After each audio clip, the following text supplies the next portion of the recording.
Give a round of applause for the sister of the groom, Ariel. All right, so he just said, I'm the sister of the groom, and I know it's not usually traditional for the sister of the groom to give a speech, but I've been wanting to give a speech at my brother's wedding since I knew there were speeches given at weddings.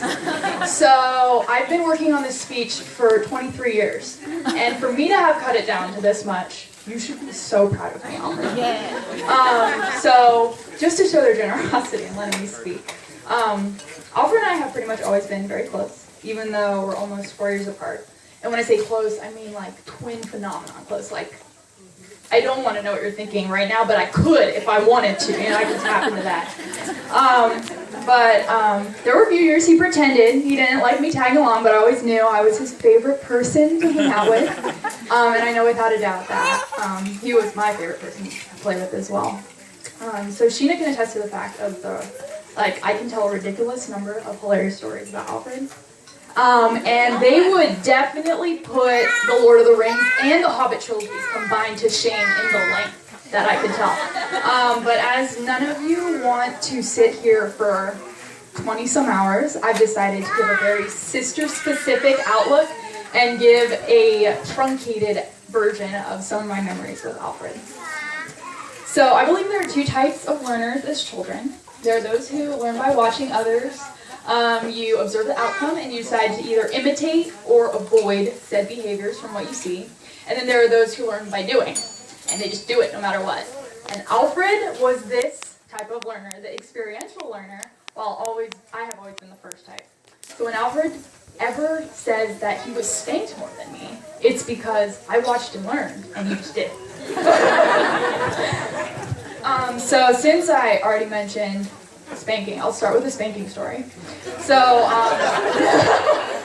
all right, and I should also say these are the things I learned from Alfred as his sister, not only through watching, but also interacting with him. So there was this one time when I was young, I was lying in bed, I just put my head down on my pillow, and Alfred bursts into my room, and he just hides between my desk and my bed, and I had no idea what was going on, I was ready to sleep. And he just stares at me with horror in his eyes, and I heard my dad going Alfred! And I remember going, oh my gosh, he's about to get spanked. And Alfred was just staring at me, he's like, shh, shh. And we only had 2 bedrooms, so I don't know what he thought was gonna happen, they weren't gonna check.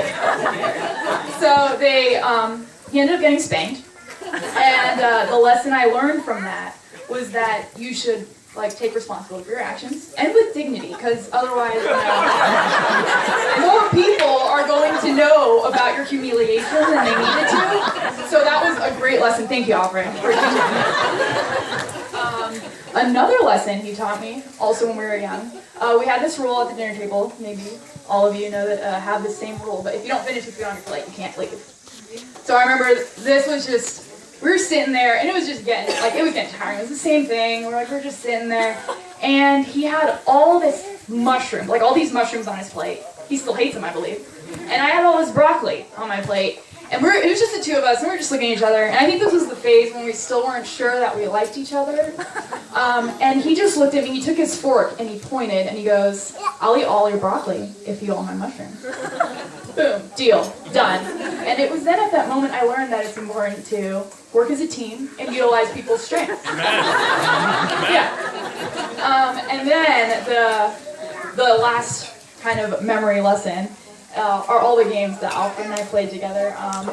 Alfred and I, we just, sure we had TV and we had game consoles, but we just loved to play together. Or more importantly, I loved to play with him because he would always come up with these games. And, I just have a few names of games. There was Big Toe Wars. You can ask him about these games later. There was Sock Battle, there was Horizontal Mountain Climb, there was Crumbling Rock, Zombie Attack, Alien Attack, whatever else he felt threatened by attack. It was just all these things, and it would entertain the two of us for hours. And there's this one game I want to go into specifics about because it is still my favorite game. And I wish I could still play this with him, but maybe one of you later can ask him to play this with you. It's called Magic Carpet Ride. You remember this? Yes. So what he would do is he would we'd be in one of each other's rooms, and he'd get on his back, and then he'd prop up his legs, and he'd put a pillow on his shins, and hold the front of the pillow and then have the rest down there and he'd be like, all right, Ariel, you can come and sit on this pillow and we'll go on a little magic carpet ride. And he would paint these stories and he'd like go whoosh, whoosh, and I'd have to hold on for dear life. And the game would end if I fell off. So when he got tired, you could tell because he'd try to like shove me off a little bit. And it was just like even to this day, we'll be in the car and he'll just come up with, hey Ariel, let's do this game. Let's hold water in our mouths and then stare at each other and see who laughs first. And water just spurted out everywhere in his car. And, it's just that kind of thing. And that taught me, how to enjoy the simple things, how to be creative, how to just love life, and how to love people and to spend time with them and to enjoy that quality time. So obviously a lot of fun times being Alfred's sister. But it wasn't just about having a good time. The times I've laughed hardest are definitely with Alfred. Being Alfred's sister also taught me about love, selflessness, patience, gentleness, and loyalty. I remember when I was going through, when you're young and you have your first boyfriend, you're trying to maybe it's not going to work out, and I was kind of deciding whether to end a relationship. I remember Alfred came into my room, and he just sat down, and he listened to me, let me pour out my heart, and he poured out his heart. And it was through that I was able to get a lot of insight that gave me the strength to do what I had to do. And just a couple years ago when Alfred and I moved to Virginia, my parents were overseas, just the two of us, and I got deathly ill, 103-degree fever for 4 days in a row, antibiotics weren't working, and Alfred stayed up all night to make sure I was still breathing. And I remember, because you're uncomfortable when you wake up and you see him, I would just see him changing a cold rag over my head. And I remember he went out at 9 p.m. to buy a humidifier for me, and all the stores were closed, and he went to 3 different places around town, and I didn't know until the morning, and there was this humidifier set up by my bed. And just countless times whenever I need someone to talk to. And sometimes I don't even know I need someone to talk to. Alfred will come and talk to me. So honestly, I never thought, dang it.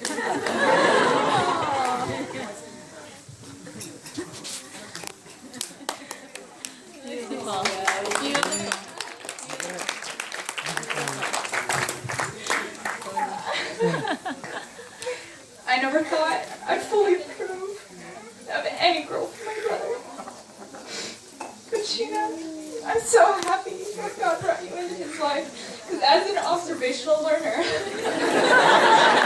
I can see just how much you encourage him to be who he is and to be better, to continue his silliness, and to continue having a good time, while also being a place for him when he needs rest, when he needs someone to just talk to him, to relax.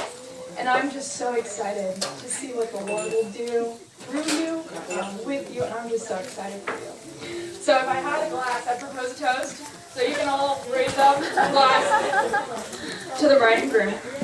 May their love, grace, and forgiveness abound like Christ's.